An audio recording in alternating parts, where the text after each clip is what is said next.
ఇరాన్పై America, Israel ప్రారంభించిన యుద్ధం వల్ల గల్ఫ్ దేశాల నుంచి చమురెగుమతులు ఆగిపోతున్నాయి. ఫలితంగా ముడి చమురు బ్యారెల్ ధర $100లకు చేరింది. యుద్ధం ముందు ఇది సగటున $70 భారత్, చైనా నుంచి చమురుకు ఆర్డర్లు లభిస్తుండటంతో రష్యా పంట పండింది. ముడి చమురు ధరలు పెరిగినా పెట్రోల్, డీజిల్ రీటైల్ ధరలు పెంచనందున మన దేశంలోని చమురు మార్కెటింగ్ కంపెనీలకు రోజు 2,000 కోట్ల రూపాయల నష్టం వస్తోందని కొన్ని అంచనాలు పేర్కొంటున్నాయి.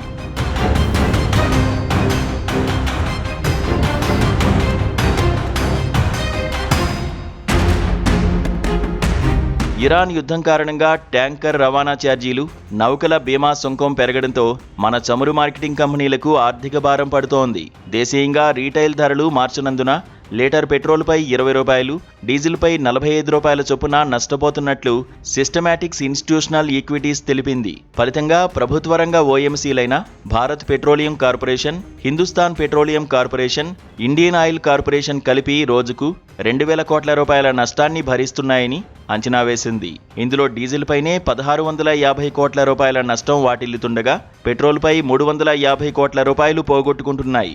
రష్యా చమురు ధర కూడా బ్రెంట్ ముడి చమురు కంటే బ్యారెల్కు $2 నుంచి $8 ఎక్కువగా ఉందని ఈ సంస్థ పేర్కొంటోంది.